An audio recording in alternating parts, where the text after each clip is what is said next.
All right, guys, welcome back to it. So today we're going to be talking about research in abnormal psychology.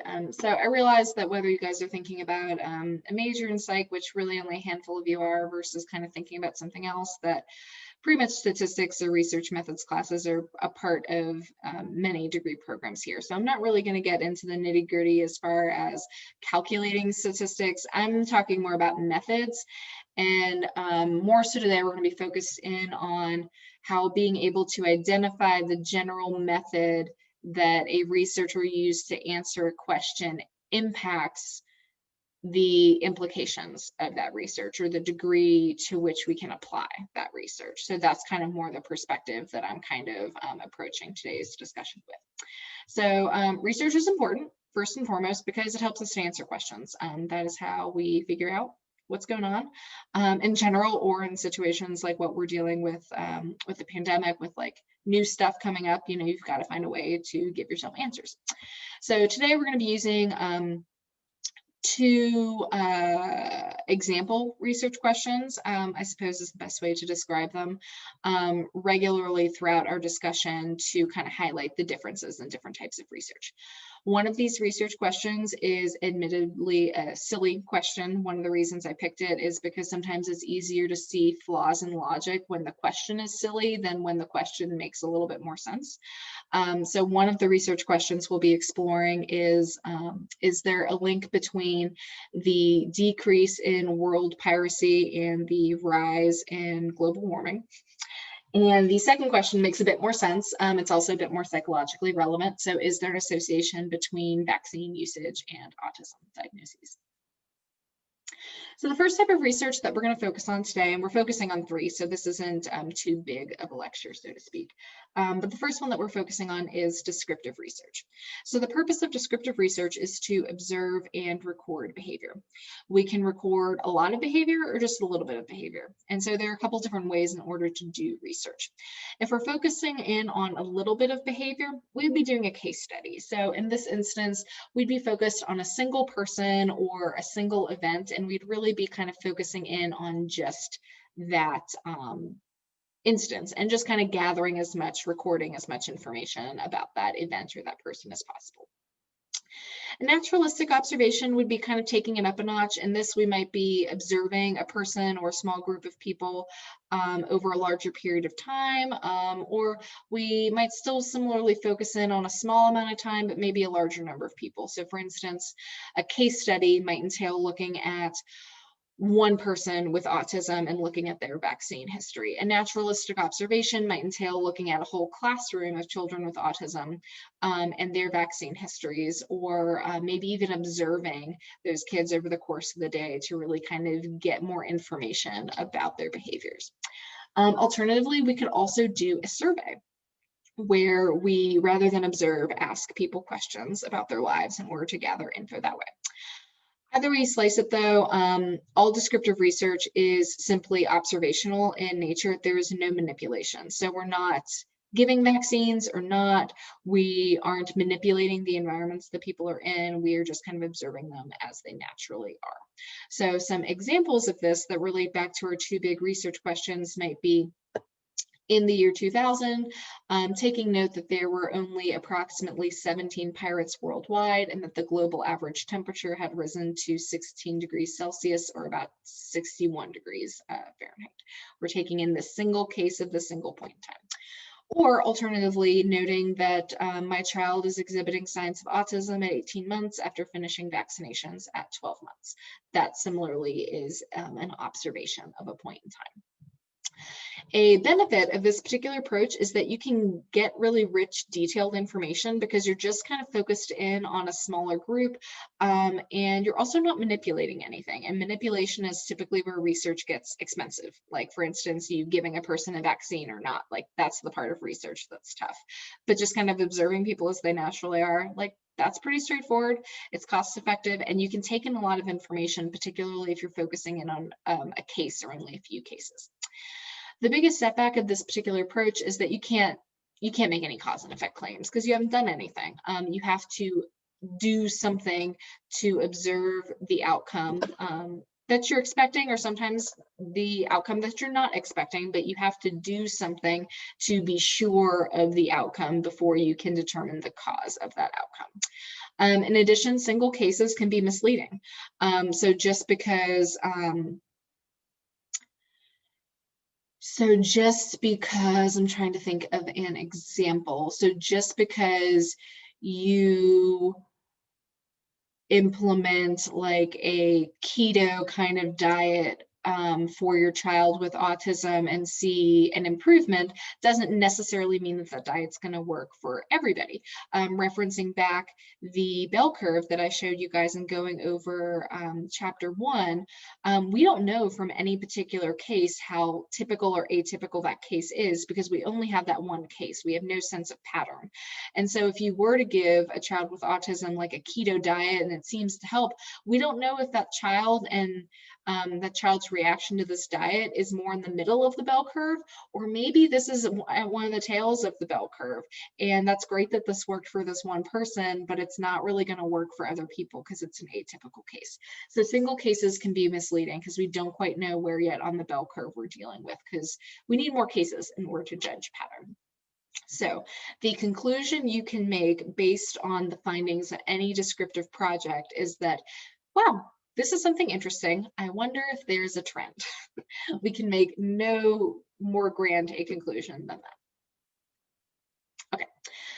Up next, we have the correlational type of study. The aim of this is to detect natural relationships and assess the degree to which one variable predicts another.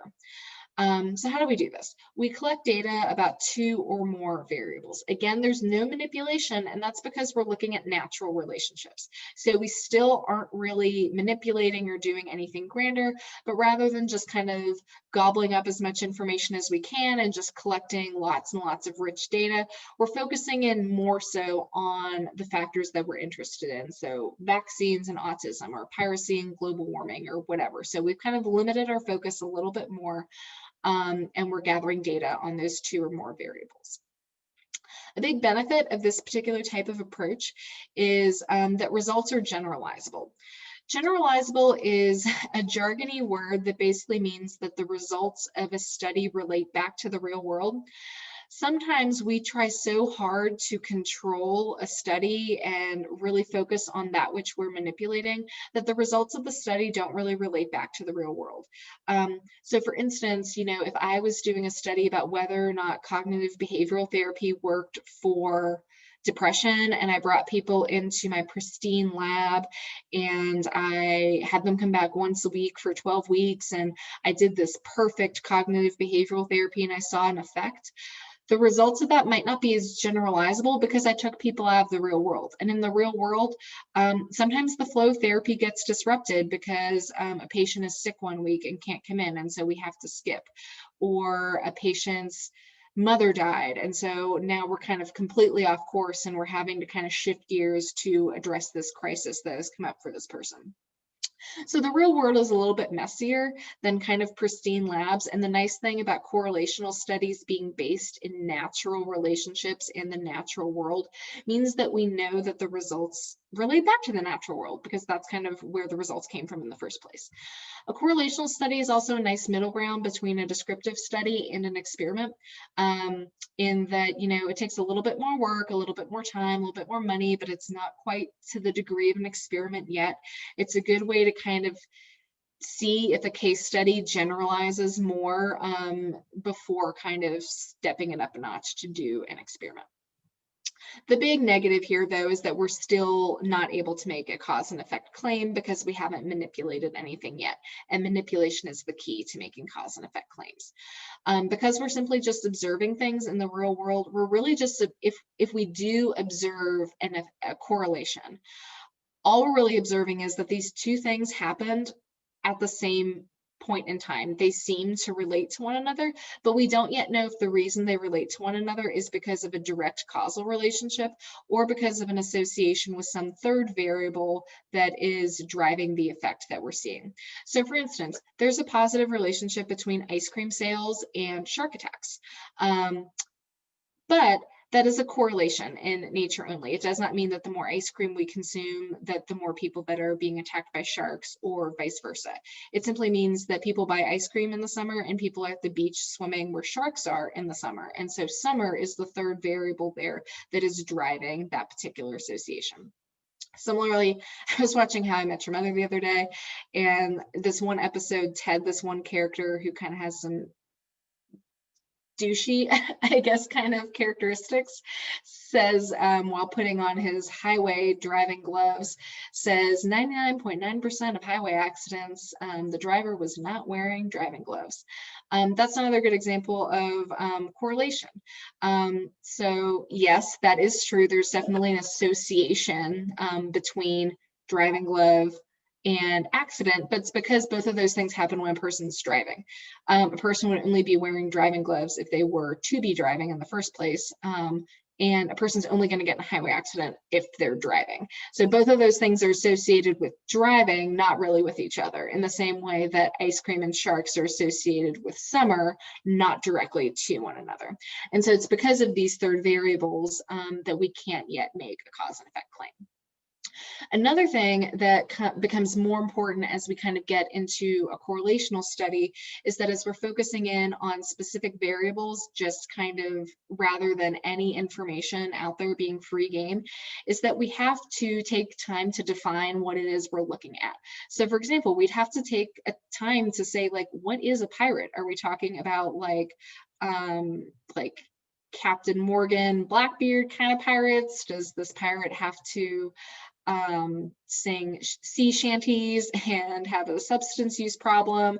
Or are we focusing in on more modern day pirates, which is, you know, just kind of taking hold of like cargo ships or things like that? Like, what is the definition of a pirate?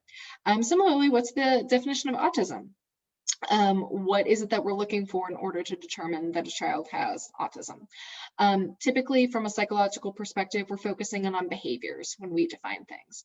And so these are called operational definitions. It's kind of like creating your own personal dictionary for the research study. Typically, these definitions aren't just kind of off the wall definitions. They're based in kind of other definitions, but still it's kind of bringing the definition into your study.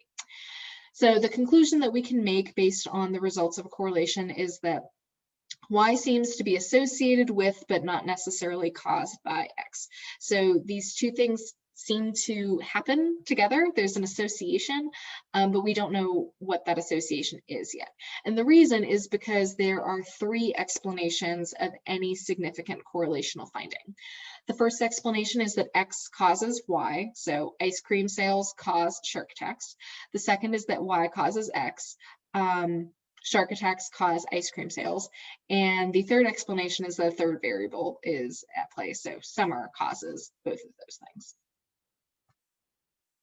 So tying it back into our original questions, these are the actual correlational results. Unsurprisingly, of course, I would pick two examples that have significant correlational results, but there actually is an association between piracy and global temperature. And you can see that documented here. There's also an association over time.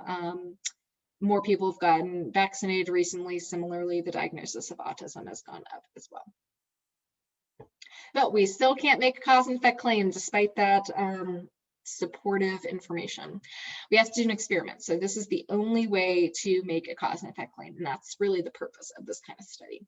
How do we do this? We figure out what we think is the causal factor, and we manipulate that factor while controlling for all else. And we also use random assignment to put participants in one group versus another. So if I think that piracy is what's causing global warming, I would seek to isolate whether or not a person is a pirate, control all else, and I would randomly assign my participants to either the experimental group, which in this case would be the pirate group, or the control group, which in this case would be the not pirate group. And in controlling all else, I would try to make sure that the participants I selected for the study, that, you know, I'm not picking, you know, significantly more men than women, or people of color versus not, and that across the groups there are approximately the same percentages of various genders, various races, various ages. So at the end of the day, the only significant difference between the two groups is that one group are pirates and one group is not pirates. Because if I don't keep all that other stuff consistent, if for instance one group has a relatively younger population than the other, or one group has more men than the other, then at the end of the day, I don't really know whether or not the outcome I observed is because of the piracy manipulation or the fact that there were gender differences or racial differences between the groups, or age differences. So you want to make sure that the only real significant difference between the groups is the thing that you're manipulating. And at the end of the day, you're going to see if that has, the impact that you're thinking. So randomly assigning people to be pirates or not, randomly assigning people to be vaccinated or not, keeping the groups consistent and controlled otherwise to see if one group is impacting the global temperature or not, or if one group is developing autism at higher rates or not. The biggest benefit of this approach is that we can determine cause and effect at the end of the day because it eliminates third variable problems. We are controlling for those third variables. So we would be in like the shark and ice cream scenario, you would be keeping the weather consistent to kind of rule out the effect that weather could potentially have in that scenario. The setback of this particular approach is that sometimes it's not really feasible to do certain studies. For instance, I couldn't assign people to be pirates or not. Like, that's bizarre. I couldn't do that. Or even with vaccines, like I can't tell people what to do with their bodies or not. Sometimes also, as I mentioned earlier with my CBT example, sometimes you control so much that the results really aren't super generalizable. And sometimes you'll see a diminished result when you put these findings back into the real world. So the CBD that I do in my perfect lab is probably going to be more effective than the CBD that happens in the real world with, complications and things getting in the way. Sometimes there are ethical limitations too. So we could talk a lot about ethics, but I'm just going to focus on these three principles that come to us from something called the Belmont Report. And so the Belmont Report stipulates that we should be attending to beneficence, respect for persons, and justice when we do research.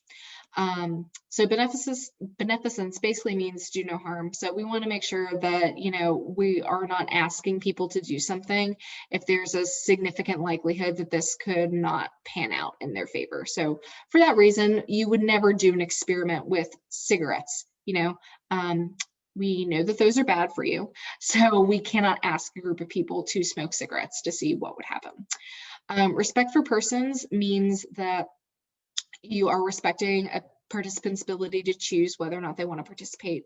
So this basically means that you go through an informed consent process where you walk people through what they'd be doing, potential benefits, potential risks, things like that. And justice means that while there can be some risks, they have to be evenly weighed against benefits. There cannot be more risk than benefit at the end of the day. And the conclusion, if all goes well, is that you can say that X caused Y. And this is really the only point at which you can say this. So not to completely kind of abandon our questions, I want to talk about some of the third variables that are at play here, because these are both only correlationary associations. They are not causal. As far as the piracy and the global warming thing, some of you guys probably already guessed that things like the Industrial Revolution and technology played a huge role there. That as technology has advanced in the last couple hundred years, that has mean fewer opportunities for pirates to really, I guess, thrive in the way that they were thriving before. And the Industrial Revolution has also, of course, contributed to increased global temperature as well. As far as autism goes, that one is a little bit muddier. I would be surprised if any of you guys had guessed, I guess, necessarily what the third variables there are. One piece is that we are learning more about autism. When autism was first introduced as a diagnosis, around mid-century, it more closely resembled schizophrenia and psychosis than it does like what we know to be autism now. The definition was clarified in the late 70s, early 80s, and that is also around the same point in time the vaccines started becoming more popular. So that's one of the reasons that if you look at those time-based charts, there is an association, but it's not causal association. We just happen to be making educational advances both in our understanding of vaccines and our understanding of autism, which led to autism being diagnosed more at the same time that vaccines were given at greater rates as well. Beyond that, both of these things happen in toddlerhood. Toddlerhood is the age at which many vaccines are given, such as the measles, mumps, and rubella vaccine. That's also around the time that speech and social skills develop, or the lack thereof, in kids with autism. And so there's kind of a timing piece where people think like, oh, you know, I just gave my child this thing and now they're not speaking. There's not a causal piece there. There were always going to be speech or social deficits in your child because your child has autism. Just so happens that vaccination happened to have happened around the same time as well. Okay, so a final piece that I want to touch on before wrapping up this particular lecture is I guess something that y'all should keep in the back of your mind in terms of how to interpret results, and then how those results of studies apply back to individuals, whether those individuals were participants in the study or patients that you're considering treating based on the results of that study. So research conclusions indicate average performance of participants. Research conclusions do not individually describe participants, and they similarly cannot predict individual performance going forward, because in the study, we're taking the results of 100 people and we're averaging them together. Some people performed average, some were above, some were below, but what we're reporting is that average, and that average doesn't speak to individual performance. So similarly, that average is not going to guarantee a particular outcome, because again, while that was the average performance, in reality, participants sometimes hit that mark, but were sometimes above, sometimes below, etc. So if you are working with clients, for instance, and you are using a therapy like an interpersonal therapy is the example I have on this slide, and you are talking to a patient and, you know, we're going to use this for your depression, and they're asking like, okay, well, what's the result going to be? I mean, the answer is ultimately that we can't predict the future. I can't guarantee that your result is going to be something, but my best guess would be the average result. So if the research indicated that participant symptoms decreased by 50%, that would be your best guess, the best way to answer that patient's question. But that best guess is by no means a definitive.